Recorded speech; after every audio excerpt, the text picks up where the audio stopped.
This is Dina Marie, and I'm with the Congregation of Holy Cross at Notre Dame. Father Ron Raab, also Brother Philip Smith is with us. We talked earlier this year about learning about this new on the road to sainthood Brother Columba. He was a member of the Congregation of Holy Cross, born back in 1848. He died in the year of 1923, and he is known as the Miracle Man of Notre Dame. Many of us are familiar with St. Andre Bessette, who is also a member of the Congregation of Holy Cross, who serve in the Archdiocese of Portland at the University of Portland.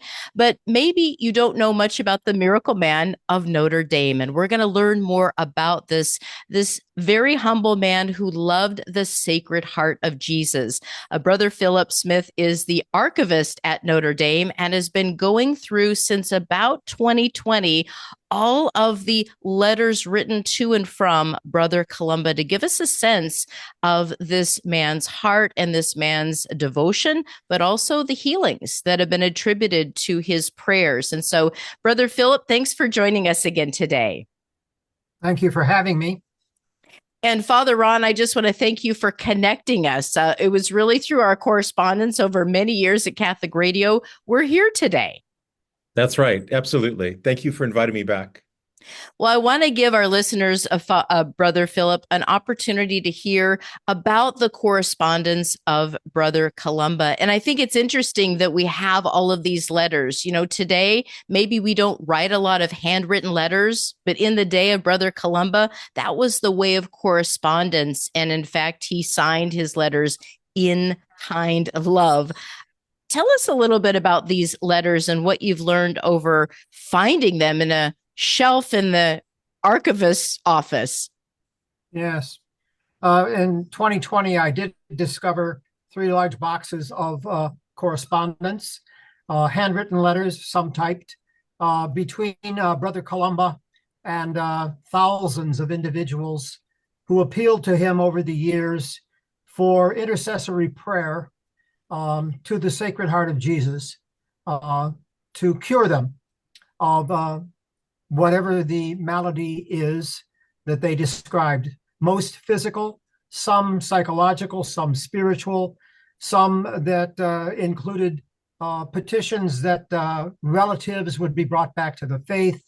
During the years of the World War I, that the sons would come back alive from the war, or that indeed there would be an intercession that for some reason they would not be found eligible for combat, and so forth. But of all of these letters, perhaps the unifying theme among all letters is folks find themselves in distress. And they have begun to hear about Brother Columba, certainly as early, our earliest letter is 1907.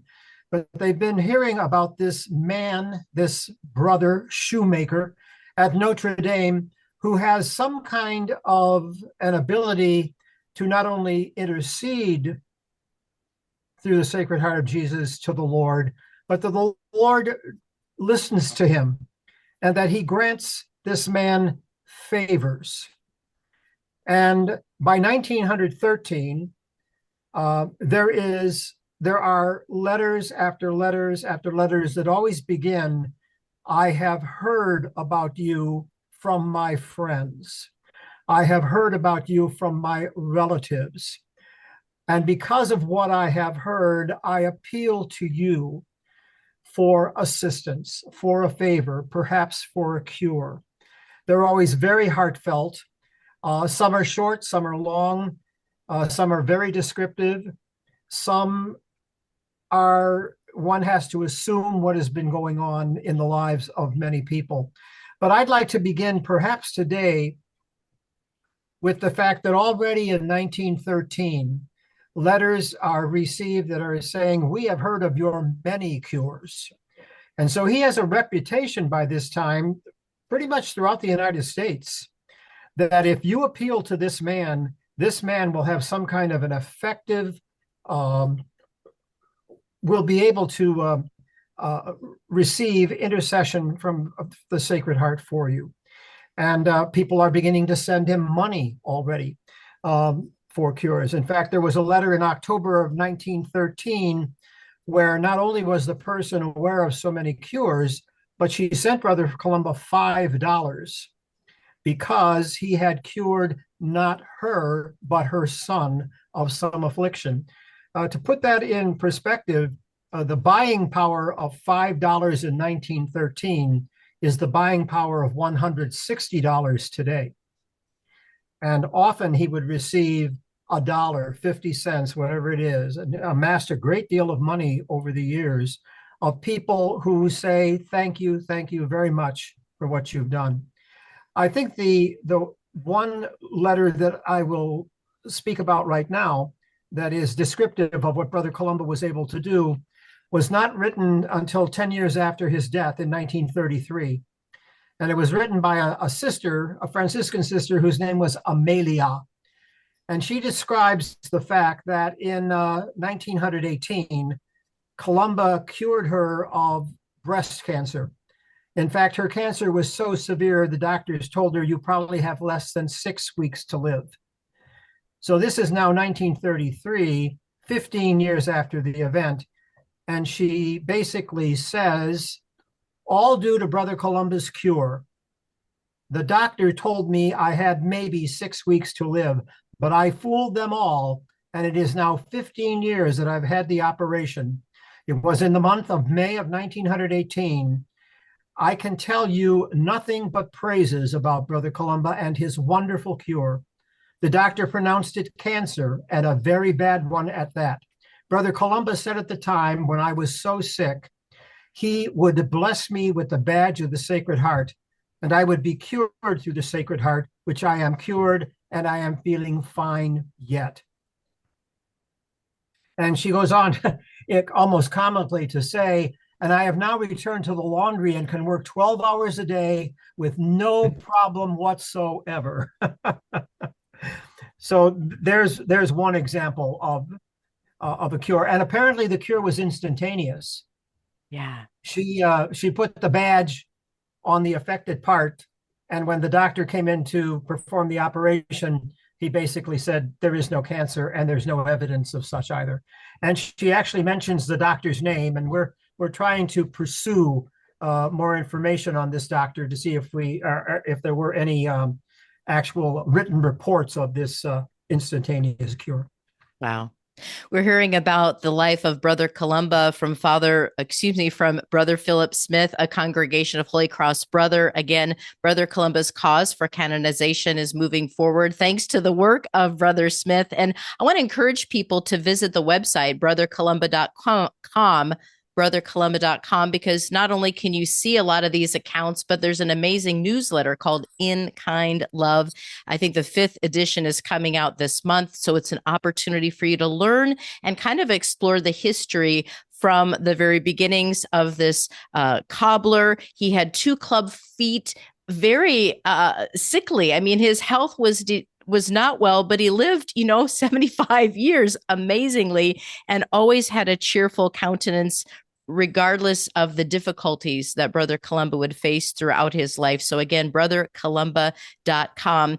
When you started to first read these letters, Brother Philip, what did it say to you? How did it impact you of kind of to discover this amazing treasure trove of life stories?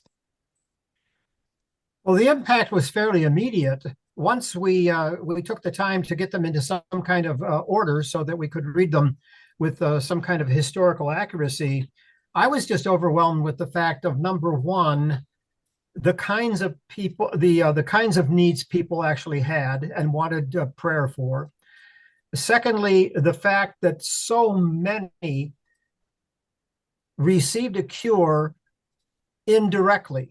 In other words, they did not have to go see Brother Columba physically and be touched by the Sacred Heart. They simply had to follow his formula.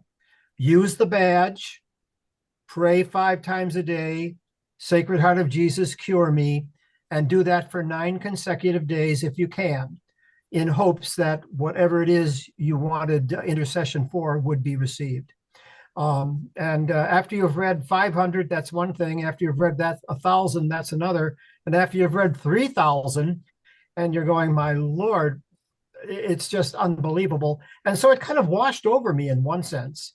And now I believe there's even more impact upon me after I've done all of this work in one sense, and sit back and reflect on it with you. And I really don't know what else to say. I know that I pray to Brother Columba every single day.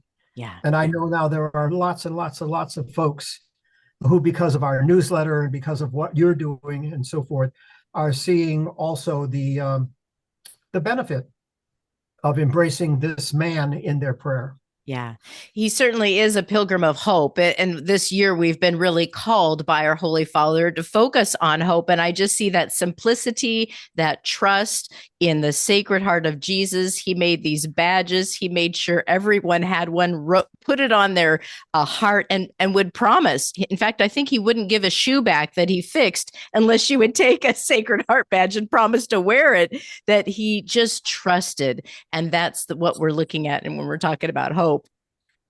Yes, that's true. That's true.